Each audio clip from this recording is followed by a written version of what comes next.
Well, it's been quite a while since we've done one of these. Matter of fact, it's been more than 2 weeks, but we're back again. This is the Zach and Sully podcast. I'm Zach DaCosta, as always, from Columbus, Ohio, here with my co-partner, Sully, overweight, all the way in Lee, Mass. What's up, dude?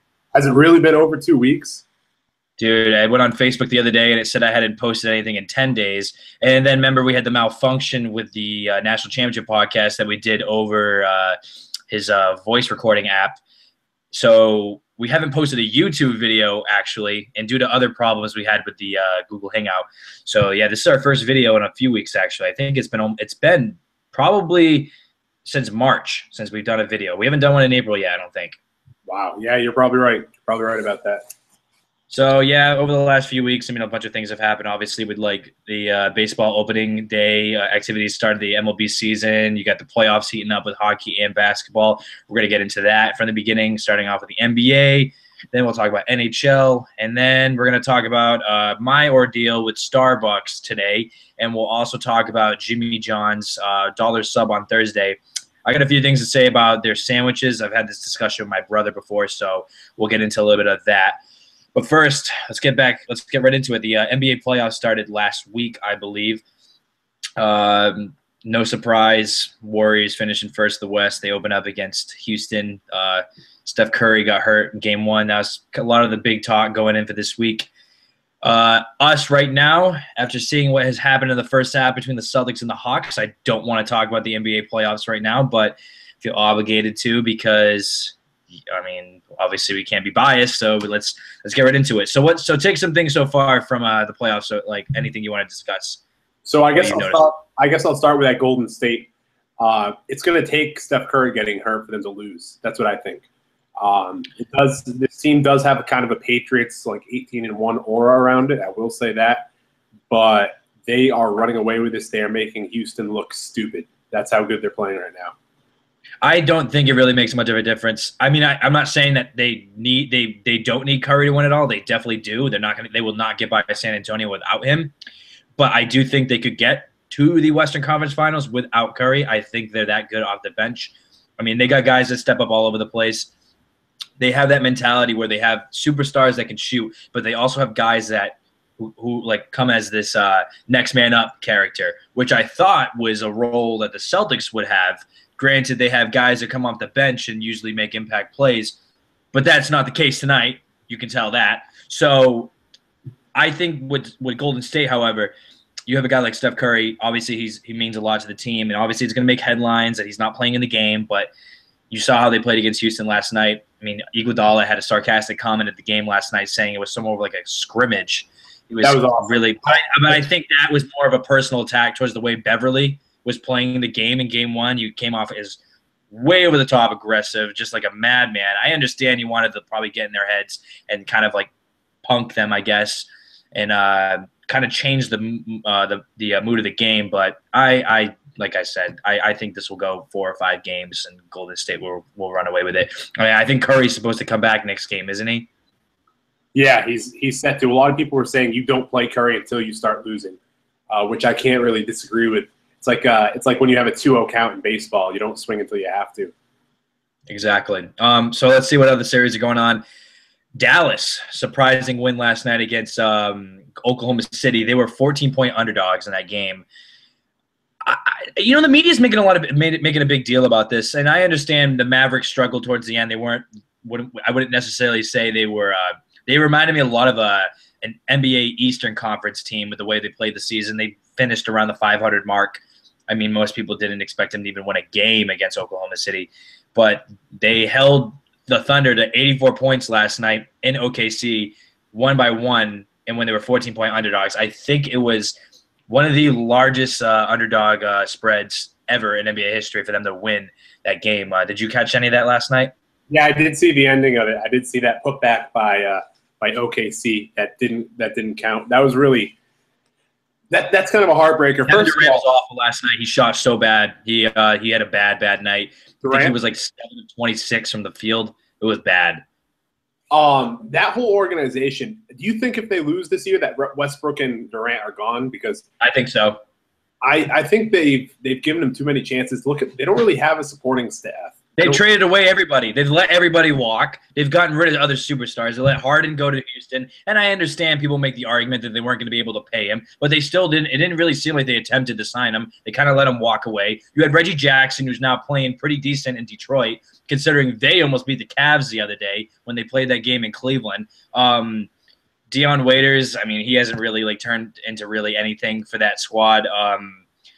Serge Ibaka. I mean, these guys aren't really stepping up to really put the Thunder over the next limit. I feel like there's so much pressure on Westbrook and Durant, and I think there's this thing in their heads that they feel that anybody else on the team that gets the ball and has an opportunity to shoot, they don't feel obligated to do so because of guys like Durant and Westbrook. And Westbrook is the guy, he broke Johnson's triple-double record this year. He's a guy who shoots the ball a lot, scores a lot of their points, but you can't rely on just two guys throughout the entire team. And it may have worked for a team like the Rockets in the 90s when they had Drexler and Olajuwon, but there were other guys on that team that made big-time impacts as well. So I think it's really tough for them to just focus primarily on Durant and Westbrook. And I think it's very interesting because the way the NBA works now, and even in sports in general, people don't necessarily stay with teams their entire careers. What we saw with Kobe Bryant over the last 20 years, we may never see that ever again.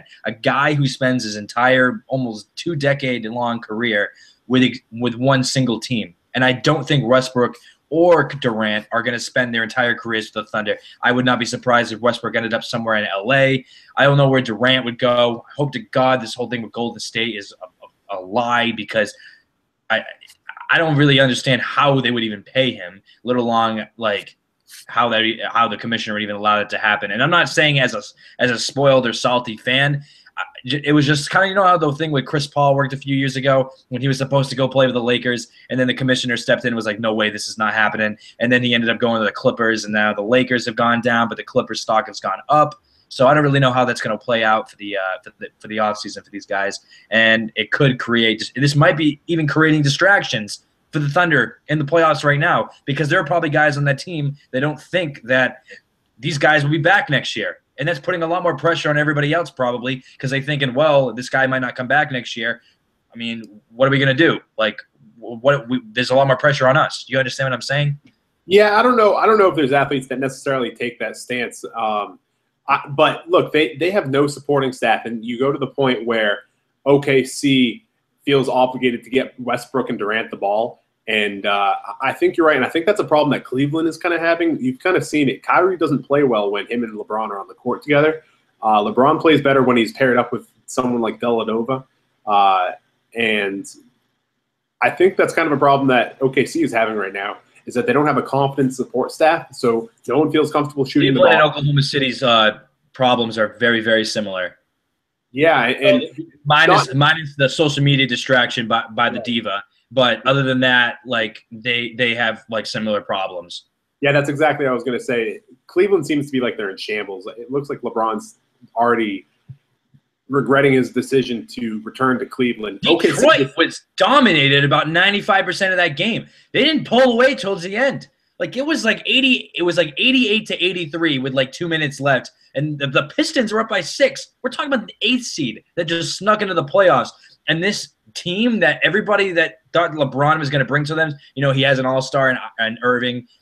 He brings Kevin Love in, but I mean, granted, how Love has turned out so far in Cleveland has not made the noise that everybody thought he was going to, but still, it creates a lot of distractions, and it creates problems, especially with the head coaching fiasco that went on in Cleveland this year. I think that puts 100 times more pressure on Lou, considering they've got progressively worse.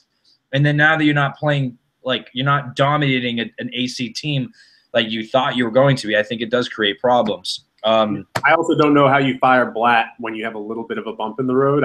Because there's a guy on the team that has said something to the front office, and anybody who doesn't believe that is a moron. Yeah, no, I don't disagree with you. He 100% had something to do with that decision. I stand by that for the rest of my life. And he's lying to the media when he says he didn't. Well, there's no way. If I'm a Cleveland Cavalier And I They know went to the NBA Finals last year, Sully. They went first place in the East. What other reason why would he get fired for? I'm not disagreeing with you. Oh, no. I'm not saying you're disagreeing with me. I'm saying me personally. I'm speaking for all the idiots online that defend the Cavaliers and say that their decision was not enticed by LeBron James' actions, which is complete ludicrous. I just don't think you fire a coach when you're right. I don't think you fire a coach when you're in first place like that. If you don't have a successful season and it ends up where you fall in the Eastern Conference Finals, where you fall even in the NBA Finals, that's a good enough excuse where you can say, all right, yeah, you're not meeting our expectations. Look at our lineup. We have the best player in the league. We have another player who's top 15. We have another player who we went out and got, and now he's underproducing. This must be your fault. I can see that, but you don't fire someone mid-season. This is a whole other animal that we're talking about. We could talk for days. I don't think Ty Lue is the guy for the job either. And LeBron won't even let him coach. You see him when he's not dressed. He's over there barking orders and everything. Let your coach do his job. It's absolutely insufferable to watch as an NBA fan, watching him on the sidelines. It's like, dude, you're on the team. Sit down. I understand you're a leader. I understand you're one of the best players in the league. But he doesn't have respect for anybody above him. He really doesn't. He has never, ever showed it with a coach. Name one coach. Even when he was in Miami, he pulled the same shenanigans when Spoelstra was the coach. Like, this is not something new. Yeah, you're starting to see how good of a coach Spoelstra actually is. A lot of people didn't give him credit. I know I definitely didn't give him credit at all. But what he's been able to do in Miami, I mean, granted, he has some of the best young talent in the league. But it's impressive what he's been able to do. Kind of moving on, what do you think of the Grizzlies-Spurs series, and do you think the Grizzlies are the worst playoff? No chance. Spurs in 4. Do you think the Grizzlies are the worst playoff team to ever make? Absolutely. They've gotten absolutely mauled by every NBA team that's in the playoffs right now. They don't stand a chance against anybody in the East either. Remember when they came to Boston about a month ago? They came to Boston last March. I remember that game was close like in the first half, and I fell asleep on the couch. I woke up with 16 seconds left in the game, and the Celtics are up 117-91. This team sucks. They're going to get destroyed by San Antonio. There's nothing else to say about that. They're pathetic. Trailblazers, Clippers. Tell me what you got. Damian Lillard could take over that series. I mean, granted, if you had not had a season like Steph Curry hitting 403 pointers in a season, Lillard averaged like 28 points a game. Either way, I still expect the Clippers to win this in 6 or 7, just because I feel like the Clippers have Chris Paul will make a play towards the end that will really help them. Other than that, I don't really see anyone else on LA that really can make a difference. I mean, Blake Griffin, I don't know if you've watched some of the games that he's played in this year. It's not that he looks bad. He just looks like he's out of place on the team. He doesn't really look like he has a role anymore. I think he's out of shape. There's not much you can do with a broken hand as far as getting in basketball shape. You can ride a bike, you can run on a treadmill, but I think he's forced to play himself into shape, and it's a crappy situation because he had a poor choice of judgment. But I think you give the Clippers a series or two, I think he'll start to contribute towards the latter end of it. But that being said, it's real tough to say, if he makes it to this point. Now, the Clippers, obviously, you've got DeAndre Jordan, you have Chris Paul. They have the guys who can carry them past the early rounds, especially with the amount of rest you get. But, yeah, Blake's going to have to step up by the next round if the Clippers are going to make any sort of noise in this playoff series. All right, give me your pick for Raptors and Pacers. I'm going to go with the underdog. I think I'm going to go with the Pacers. Yeah, Toronto's awful in the playoffs. I see them blowing that series. They'll go 6 or 7, but I think Indiana will come out. What about Charlotte and Miami? I'm going with Charlotte. I've read a lot. ESPN, the magazine, is really high on them. I know we have our qualms. Miami murdered them in the first game, right? What? Didn't they just got their ass kicked by Miami in the first game? That's okay. I'm going with them, man. Okay. I mean, I'm going to stick with Miami. They're so inexperienced right now that was bound to happen. I think they're a team that's going to get better over the years. I mean, Kemba Walker's had a pretty good year, and they have a couple of the young guys on that squad that are really good. So I don't know about this year for Charlotte. I'm not disrespecting them. They definitely have a better future than how pathetic Memphis looked the other night against San Antonio. And granted, the Hornets are playing Miami, but I still think that I think Charlotte is on the rise. I think they'll be a good basketball team in the next few years, but I don't think this is their year. I think Miami will win. Did you know Kemba's only 25? Only 25? Yeah, don't you feel unbelievable. What, he graduated UConn in 2011? It was like 4 or 5 years ago, right? He left after his third year. Graduate, you understand what I mean. Graduated from the team. Sorry. Yeah, no, I just feel he's there was an interview with him that I read, and it talked about why it takes him a little bit to get going, because he wasn't really a star his freshman year at UConn either. He kind of blossomed late in high school, and now in the NBA. It took him a couple years to really get his feet under him, but he said he thrives in roles where he's not the go-to guy, and then he takes those roles on, he develops, and eventually he just has it. And I don't know, that's kind of cool. A lot of times you don't see that. Players either have it or they don't, and it's pretty cool to be able to watch this guy develop. All right, so there you go for NBA talk so far. Moving on to the NHL talk. Now, one thing I want to talk about before we talk about the NHL playoffs. What the hell happened in Philadelphia yesterday? I don't want to bash certain fan bases because I know that Boston fans aren't perfect. I've been in an environment where Boston fans have been pretty crappy, and I know if I bash them, it's going to come around and bite me in the butt. But they were huge scumbags that entire day. They were yelling during a moment of silence for the. I did see that. That was ridiculous. There's a moment where there was a guy you yelled out on the upper deck like "F the Caps" during like the moment of silence. And then someone else yelled "Ovechkin sucks" or yeah, Ovechkin sucks. And then they were throwing beer bottles at them. They had to stop the game for a little bit. And even at one point, I remember seeing Simmons and Ovi got out in front of the boards and were telling the fans to stop. And then they panned the camera to one of the guys on the bench on the Caps, and he got belted with a beer bottle. No, it was a bracelet. They handed out bracelets at the beginning. Oh, bracelet. I know. Oh yeah, beer bottles would make sense, but they were getting pelted with stuff regardless. Yeah. Like guys were getting hit. I get if a guy gets a hat trick, throw your hat on the ice. That's fine. You don't need to be throwing other things at other people. I mean, that's just kind of ridiculous. I think it happened in Boston earlier this year that there was a really bad call and fans were throwing trash on the ice. It's not classy. That is not an okay move. But at the same time, you're not hurting anybody by throwing a hot dog on the ice. You're just kind of causing a ruckus. They were clearly trying to hurt people by throwing those bracelets. That is so classless, so ridiculous. Even more pathetic when your PA announcer comes off and tells you guys you got to calm down, and then like, oh, great job, look what you've done, being sarcastic with you because you continue to scream, yell, and throw things on the ice. I am disgusted. This is you can't. I know you don't want to generalize fans, but this is Philly. These people are notorious for doing stuff like this. You're talking about fans who booed Santa Claus at the Eagles game like 4 or 5 years ago. These guys are just not nice people. And then you got the show Always Sunny in Philadelphia, one of my personal favorites. But what's the humor of the show? They're scumbags. That's the humor of it. But that's Philly. And the thing is, people want to argue about like, oh, yeah, well, we don't take pride in that. But the people there do. There are a lot of people who do take pride in being assholes. I think Sam Hinkie is to blame for this, okay? If the 76ers haven't sucked for so long that Philly fans wouldn't have to channel their energy into one thing. Look, the Phillies suck. The Eagles were awful. They just got Chip Kelly fired. Not necessarily his fault. Kelly literally destroyed their team and then just left. He pulled a Peter Chiarelli and weaseled his way to San Fran. And now the only bright spot they have is the Flyers, and the Flyers have to take on probably the best team in the East. And they got lucky getting in the playoffs because the Bruins went 3-10 to finish the season. So they shouldn't even have been there in the first place. And then for them to throw things on the ice, they were down 6-1 in the game. Like, it wasn't even close. It was classless. But I don't think the Capitals have always been a threat. And now that the Capitals decided they're actually going to implement a defensive system and Ovechkin is going to back check, they are unstoppable. I think they make it to the Stanley Cup Finals with ease. I want to believe it, but it's just I always have this thing in the back of my head that tells me they're going to find a way to blow it.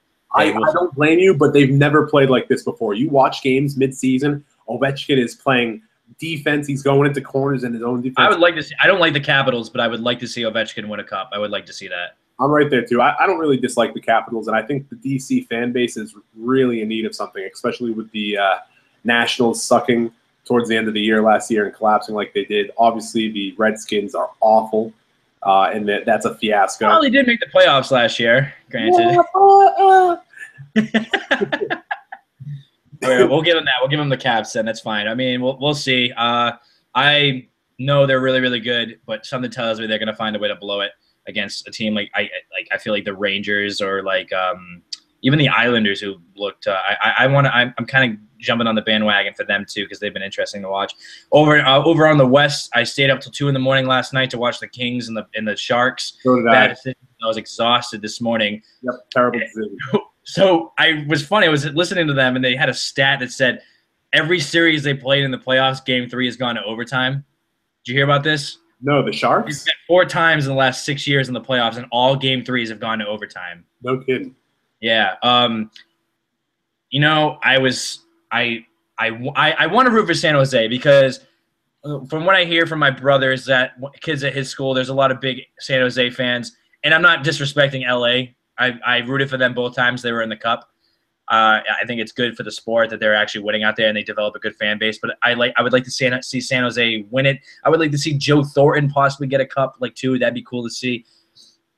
But we all remember what happened 2 years ago when the Sharks were up 3-0 on LA and they completely collapsed and blew it, and then the Kings went on to win the Cup. So I don't know. Where do you stand with this series? How do you feel? How do you feel about the Sharks' chances being up 2-1 with one more game in San Jose? I think the Sharks are pissed. I think they're pissed more than anything, and that's great. You're right. They had a lot of scoring opportunities last night to win that game. I mean, LA only had 3 shots in the third period, which I was stunned that they didn't lose that game. I tweeted it out, but the puck movement going on in that game was one of the best by any team I've seen in the playoffs so far. They were moving the puck fantastic. They weren't really getting great shots on the net, but you also have to remember how good of a defensive team LA is. A lot of that puck movement came on the power play. I think last night's game was tough. It was a tough way to end. But were it not for that Dustin Brown hit along the boards, right along the bench on the blue line, none of that happens, and that could go into another overtime. So I'm pulling for the Sharks in this one. I really don't know. I think it's going to go 7 games regardless of who wins. I don't think I could pick a winner right now. But one thing that surprises me, Joe Thornton has 82. He had 82 points in 82 games this year, which is really impressive. I didn't know that stat until the other day. Look, Thomas Hertl rebounded from that really tough knee injury that he got after going knee to knee with Dustin Brown a couple years ago. He's finally looking back in full form. He's feisty. He's wrestling guys on the ground. He's going after it. You can look at guys like Pavelski. He's still got it. He's really dominant. I'm saying if the Sharks have a year, it's this year. I'm trying to think who else is over on the West right now. We got Minnesota and Dallas going at it right now. I think Minnesota grabbed one at home, but I think Dallas is going to come out and win the next 2. I think they'll pull away with that. I think they'll grab one in Minnesota, bring it back to Dallas, and they'll win Game 5. Do you agree? Disagree? No, I completely agree. Minnesota pretty much backpedaled into the playoffs. They were lucky they got a spot, and Dallas is way too hot right now. I'm very interested in the St. Louis Chicago series. I want St. Louis to win. I do too. I'm not like I said. I just think that Chicago has implemented so much pain on St. Louis over the last couple of years due to the fact that how much more can St. Louis take? They lost their football team. They had to deal with Jason Hayward going to the Chicago Cubs this offseason. And then you have the Blackhawks just absolutely chokeholding them, throwing him into a pool and lighting it on fire every year when they get to the playoffs of their chances of getting to the Cup. So I would like to see the Blues find a way to win this. They surprisingly, knowing me as like a hockey fan, and when I follow those games, I feel like every time like I have it up on my phone and I'm looking at the score and I go away from it for a little bit and then I know the game's over, I always just wait for my loading screen to open and it's going to say like a Blackhawks win because that's how things work. And for the first time, it was St. Louis Blues players celebrating, and I was like, it was before the text even came up, so I was like, holy crap, they actually won in Chicago. What do you know? Like, good for them. I just think it would be great to see Chicago bounce from the playoffs and give everyone else a chance because they have dominated so much that I'm getting so sick of seeing Chicago do well. Even if they lose in the Western Conference Finals, I don't care. I want them out of it early. My dad picked them to win the whole thing, and I can't really disagree with him. There are a lot of people picking Anaheim to go to the Cup, too. Do you agree with a lot of those picks? I was looking at a lot of the guys who were filling out their pre-brackets for the thing, and a lot of them had Anaheim going all the way to play Ovi in the Caps. Yeah, I can't disagree with that. They were real hot. They picked it up in the second half of the season a lot. They've got all the intangibles. They've got. Who do they have in the first round again? They are playing the. Give me a second. I forgot who they were again. I'm sorry. They have the Predators, Nashville. Yeah, Nashville. That's right. I knew Nashville made it into the playoffs, but I wasn't really sure. But all right, well, that's really enough of that, I guess. What? That's one team I know little to nothing about. I'm not really sure on Nashville at all. I know Carrie Underwood's husband plays for Nashville. Mike Fisher, yeah. Yeah, that's all. That's all I really know about that. The other thing was Joe Ward, but then I found out last night quickly that he's not in Nashville anymore. He's on San Jose. Yep, he's in San Jose. He's on the Sharks. What about Penguins Rangers? What do you see coming out of that one? Oh my God! I hope to God that the Rangers win. I hate Pittsburgh, but like I will say this: Pittsburgh for game one looked really like they showed a glimpse of late 2000s Pittsburgh, which kind of scared me for a bit. I'm like, if this team plays like this the rest of the playoffs, they'll find a way to win. But the Rangers have been a great team the last couple of years. I think this is going to go 6 or 7 games. I'm not really decided. I'm going to pick the Rangers. I'm going to go New York. I just feel so bad for the Rangers that I know they're New York, and I really shouldn't feel bad for them, but they've come so close so many times. Henrik Lundqvist deserves a cup. He's one of the best goalies in the league right now, and they just can't get it done. I would like to see the Islanders make a run for it too. And the only reason why I'm pushing them so severely over the Florida Panthers is because those fans down there don't give a crap if they win the cup or not. They're not savages like the Islander fans were last year when they were ripping seats out of the stadium during their last game to bring home. Like they literally tore the stadium up on the last game ever just to get every piece of it. Like those are true fans. So I would like to see like the Islanders at least make a push for the cup. I'm not trying to disrespect Florida. I mean, it's hard not to root for them knowing that Jaromir Jagr's on their team, and then you kind of feel sorry for Luongo. I mean, how could you not? So they have rooting potential, but I can't root for them because their fans just suck. I was looking. How cheap do you think those playoff tickets were? Probably $25. Probably $12. Yeah, I really have a hard time feeling bad for their fan base because it was probably cheaper for the Islander fans to fly down to Florida and go see a game all together in total, little long, a single ticket to the Barclays Center, I bet. Yeah, you're probably right. I don't know. I heard the Barclays Center is awful for hockey, too. I want to find out myself. It looks really awkward, doesn't it? I remember they were showing the camera pan. They were showing one side of the goalie section, and it I don't know why the stands just looked like a basketball gymnasium inside a high school.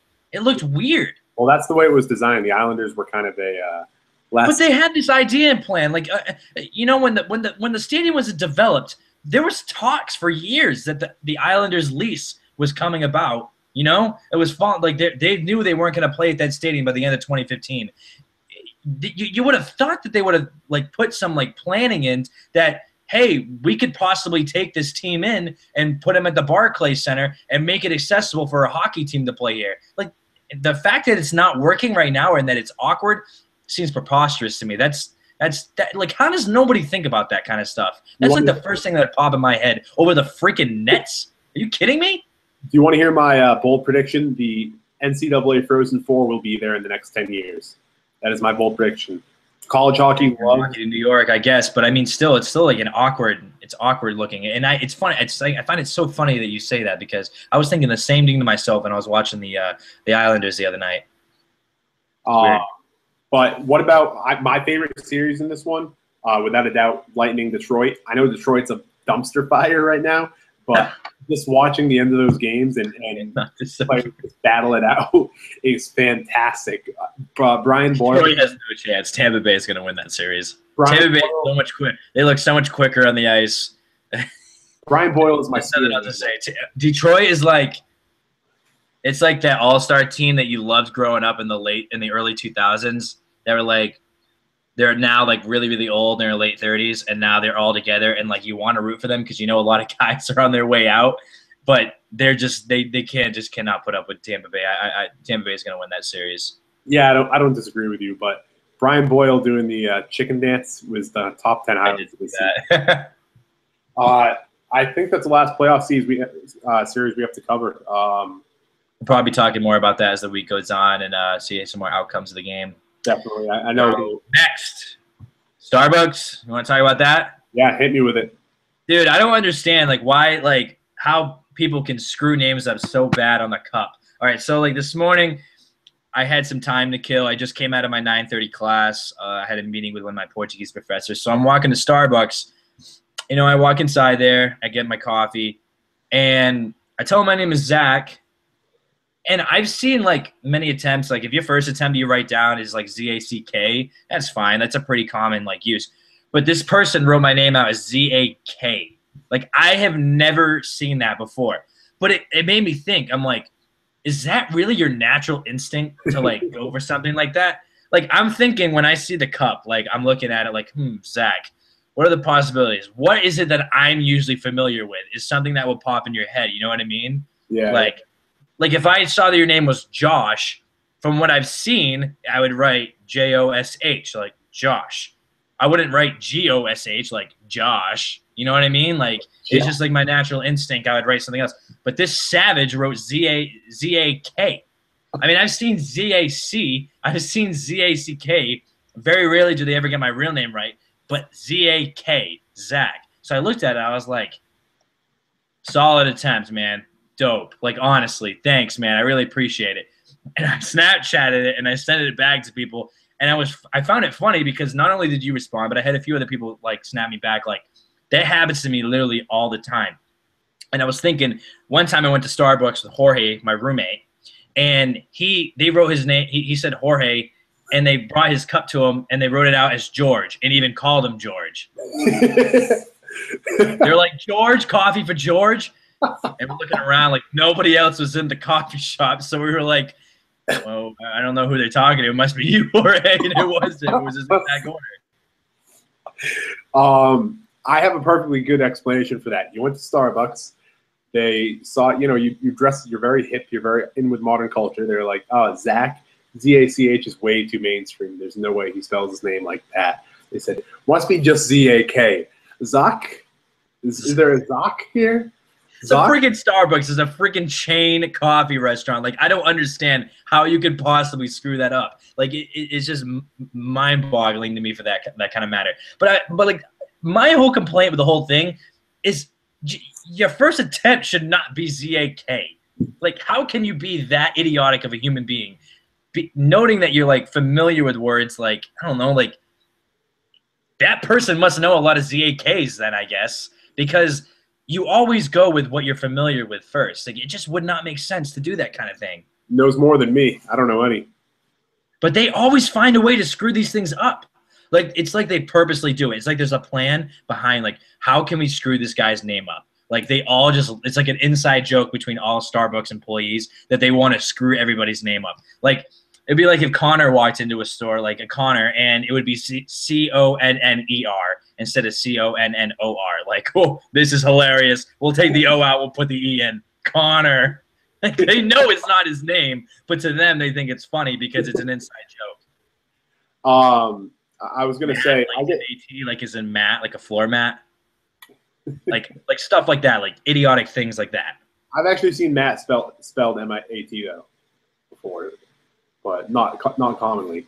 Jacob, like J-A-K-O-B, like Jacob. I just think it's just like people will write my name down as John. It's like, nope, almost. You were close, but well, that's another topic too. Just like putting your name in wrong. Like, I think that's funny. I think I'm just gonna start doing that now. Like, I just think I just get so mad with the fact that they don't spell my name right. I think I'm just gonna put my name in to something obscure. Like, I remember.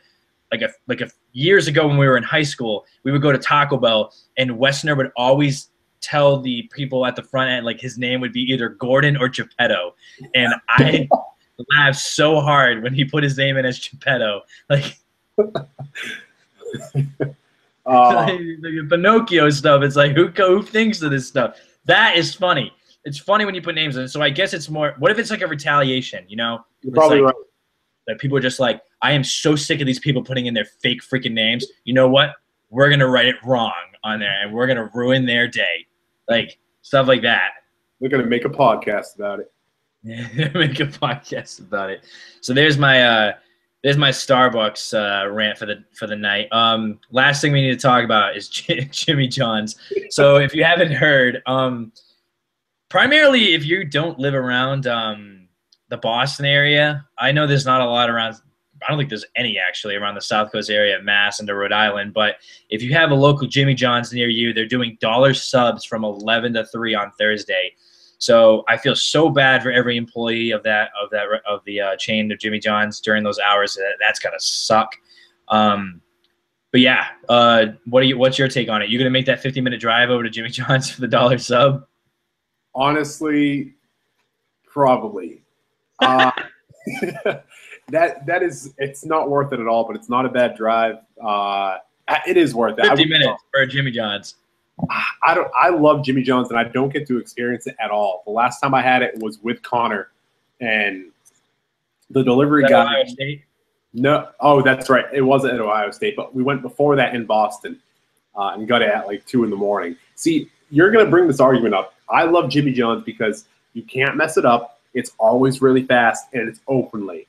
Like if you're a student, you're going to class and you need something quick, like Jimmy John's is the first place you're thinking of in your head, because they take literally less than 10 seconds to make the sub, but you can't deny the fact that every sub tastes the same, regardless of the meat that's in there. Every sub tastes the same. That's okay. I'm fine with it.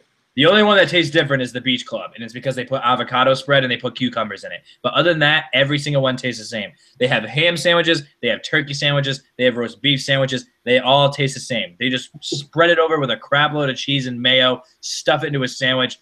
I mean, at that point, you're running to class. You don't give a crap what you're eating. You just want to get something in your stomach. You don't give a crap what it tastes like or anything like that. You just want to eat that. So that's why Jimmy John's is the ideal spot. And I talked about this. The giant subs are good there. But the slims, the plain slims, are appalling. Like, they are disgusting. I remember one time I was like, I've never had one of these plain slims. I don't really want a full sub, so I eat one of those. And it was just a piece of bread and a shitload of mayo. And I was like, ugh, gross. And I remember just I got like halfway through. I was like, ugh. I had to throw it away. I was like, I'm never getting that ever again. So I wish there was something like. There's one in Latham, New York, that's an hour away from me. There's actually 3 in the Boston area. One's in Braintree, 2 are in Cambridge. But there's not enough, and I know they're a Midwestern company originally, so I can understand why there's not a lot of them.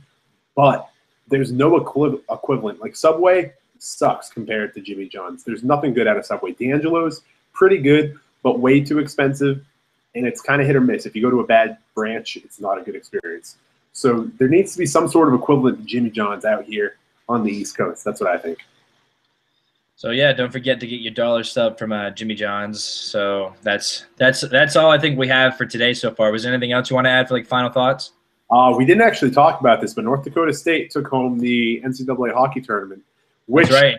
Sully successfully predicted the NDU, North Dakota, NDSU to take the entire thing. UND, different from North Dakota. UND. Oh no, I'm not. I'm thinking about the Bison. Never mind. That's the football school. All right. So what?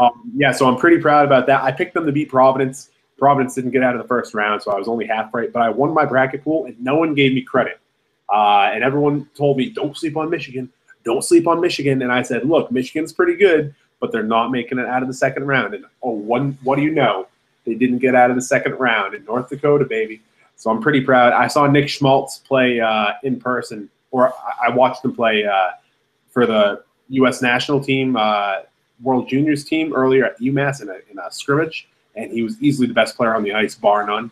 And I will be honest, a lot of my decision was based off of that, but real more happy that I won than anything else. But props to them for putting together a good season. And Cam Johnson, their goaltender, he's not signed to an NHL club, so watch out for that name in 3-4 years. So my final thought is I'm contemplating, actually in the process, I'm writing a very, very big blog on WBRU. I'm trying to post it either tonight or tomorrow.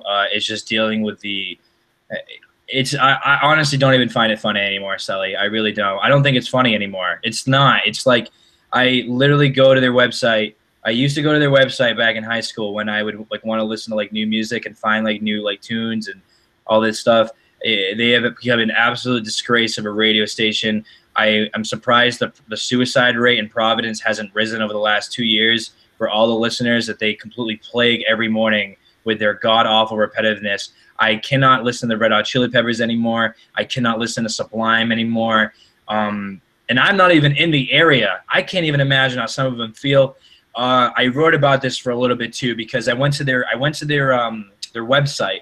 And they have a section on there called You Pick the Music. When you click it, it brings them to the Facebook comments, and it's just a stream of comments of everybody complaining about the amount of repetitiveness of the Beastie Boys and stuff. So it just leaves me with this conclusion They don't give a crap over there. And I don't know who's in charge over there. I don't know if the DJs. I know you had something to say about this. I'm going to let you say it in a second. But I don't care if you're in charge. I don't care if you're gonna you can stand up for the DJ all you want. The fact of the matter is nobody there has stood up to change anything over there. And it's not like, oh, you're overreacting about this kind of stuff. No, I'm not. You go on their last 50 played any day, Monday to Saturday. Don't go on Sunday because it's a completely different radio station. But Monday to Saturday, look at the songs they play. And I guarantee you these 5 songs play at least 3 times a day. 3 times a day. You got Not My Type by Saint Motel, Budapest by George Ezra, a Red Hot Chili Pepper song, a Beastie Boys song, or you'll hear a Jet song, most likely Are You Gonna Be My Girl. And these are not new songs. They're not songs that have recently charted. These are songs that have been played over and over and over again for almost a decade now. Not Budapest or any of that stuff, but like Jet and like Red Hot Chili Peppers and stuff.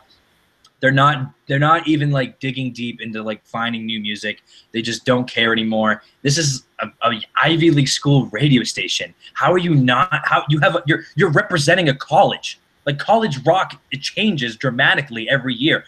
College music changes. Like why haven't you opened your mind to that kind of stuff? So I have a blog coming out about that. Sully, if you have any comments about that, let me know. Yeah, I think you're right, and a lot of people, not just our age. When I interned at the Standard Times, Mick Colaggio, one of the hockey writer there, was complaining about trying to find a radio station because he said BRU is way too repetitive. My dad says the same thing. BRU is too repetitive, and if you're losing people who aren't going to be focusing on new music as much as someone our age bracket is, you have a huge problem because you're not only not appealing to your designated audience, but you're not getting anyone else coming in that might stumble across your station and appreciate it. I will say though that what BRU does, they're like out here in Western Mass, there's nothing like that. There are very few good radio stations. A lot of the good radio stations we have are either based out of like Schenectady, New York, Albany, New York, or like Pittsfield. And the ones out of Pittsfield are very, very repetitive. They will play the same stuff over and over again. Now it's normally stuff that's currently charting, but like you can't go 5 minutes without hearing something from 1989 by Taylor Swift. A lot of the Albany radio stations and stuff like that, it's a lot of Ed Sheeran, it's a lot of stuff like that. So you kind of tend to appreciate BRU a little bit more because they will play stuff that's not so mainstream, but I completely get it. They do need to shake it up. They used to be pretty bad. I used to always joke that you could hear the same 5 songs. Like one of them was by Death Cab for Cutie. You used to always hear those in a 24-hour period, but it's gotten really worse. It's like you can hear one of those. They find a band every single year. And you know how I know pathetic their search is like, so the station I was supposed to work on, CD 1025 here, I go to their website all the time, and I'm always learning about new bands. I'm always learning about local bands. BRU doesn't do that. Like, you're trying to tell me there's no local bands in Providence, Rhode Island that they don't give recognition. The only band I can really think of that they play a lot of, the only 2 bands, was like the Rice Cakes and Deer Tick. I like Deer Tick, but they don't even play a wide range of songs by them. They play the same. And like the thing that's mind-boggling is that like they don't play Churches. Churches was one of the main headliners at Coachella this past weekend. They don't play Tame Impala. Like Tame Impala, less I know the better, has over 33 million plays on Spotify and is one of the biggest alternative songs on the charts right now. And they haven't played it once, not even once. And the thing is, Courtney Barnett, another big year. She had a lot of airplay on Sirius Satellite Radio. They never play her either. The list goes on. They had there's so many other bands like Kurt Vile, Pretty Pimpin', another popular song on Sirius Satellite Radio, another one. They don't play these songs. They find 3 of them. It has to like go to #1, and when it gets to #1, they're like, oh yes, a #1 song. Let's completely ruin this song for everybody in Providence and just murder it. And that's what they do. They're murdering 21 Pilots right now. They're murdering Trip Switch right now. That song by who sings that song, Trip Switch? I have no idea. Stealing Thieves, something like that. I probably got that wrong, but I have it in my blog. I forgot what the band name is. And I find this out. It's because they have their summer concert series, and whatever band's playing at their free concert series, they completely destroy their songs. And the worst part is, by the time the band goes on in the summer, everyone's so sick of the song. Like the band who plays the song Trip Switch that's playing at the end of the year, they're not going on until like end of July, August, and they're probably going to ruin the song by then. And I liked that song too. And then I found out BRU was playing it. I'm like, they're gonna ruin that song for everybody. Yeah, I will say though that the good thing is that they only play the crap out of one song. So if you do go to a show like 21 Pilots, you still have like 25 other songs to appreciate. You just don't really want to hear that one. So the name of that band is Nothing But Thieves. Okay, haven't heard of it. Yeah, they're like the big band for the BRU summer concert series, which has completely gotten worse and worse every single year. It used to be really, really good back when we were in high school 5, 6, 7 years ago, but you're right, it's taking a little bit of a dive. So I'll be posting that blog up about WBRU most likely tonight. I'll be posting it multiple times throughout the day because I really want people to read about this because I really think it's important. I'm not even like trying to be funny about it. I mean, like I'll crack humorous jokes in the blog about it that I write, but all in all, I don't think it's funny at all. I think it's absolutely disgraceful because, like I said, I think a lot of it has to do with like certain things, and it's weird because I know like you and me, we share a lot of music taste, similar taste together, but like I feel like there's people that in Dartmouth don't really know about the music we listen to, but when I come to Columbus, everybody knows about these bands. It's because CD125 plays them. So like it's like everybody's like, oh yeah, these guys are awesome. So I can talk about it. But nobody in our area knows about it. Nobody knows. Yeah, Granted, we have our friends who listen to crap music, and I'm not gonna call people out on here who listen to garbage, but a lot. I mean, BRU is popular enough to the point where like they can get people to listen to those songs. So I think they got to step their game up and do something different. Like this is getting ridiculous. I can't listen to the Chili Peppers anymore. I can't do it. I can't. Sublime. And you really might know what it's like. Like I can't take it anymore, dude. I can't. It's disgusting. I know. I will say I think back when you're younger, you have more free time. I used to spend a lot of time online looking up new music, trying to keep in front who's new, who's up and coming. Now you don't really have time for that. And I think if anyone's trying to look for new music and they don't really know how to go about it, Spotify's not giving them anything good. Go to music festival lineups, and every name that you've never heard before, type them into Spotify, add them to a playlist and listen to it. That's how I discovered churches. Like before me and like Zach said, they're huge now. They're headlining at a lot of places. I bought a ticket to Boston Calling probably 3 months before the concert. Saw them on the list, went over there. Actually didn't love them when I was listening to them at first. Saw them live. I know Coachella, I mean, they weren't one of the main headliners. They were the main headliner for the night, but they were one of the bigger bands like going up that night. But that's how big they're getting. But continue on what you were saying. Yeah, like guys like Father John Misty, guys like Mr. Wives. I'm absolutely in love with that band right now. They're kind of ska, kind of alt rock. It's really, really good. They have a horn section, and just do that if you're looking for new bands. Go to the Coachella lineup, go to the Boston Calling lineup, go to the Governor's Ball lineup. Every name you don't recognize, write it down. You might think a lot of them are weird. You might love a lot of them. So I'll put a blog up on that eventually. I'll get to that soon enough. So I'll be posting that one tonight. I'm going to finish up on it after the podcast. So if you want to read it, go ahead. I'm really digging deep on this one because I think it's a big issue. But all right, that's about all the time we have for today. So sorry about the wait. In case any of you who do listen to our show, I mean, if you do, that's great, and we appreciate it. So as always, I'm Zach from Columbus. I'm Sully from Lee. Thank you for tuning in, guys. We appreciate it. All right, take it easy. We'll see you soon.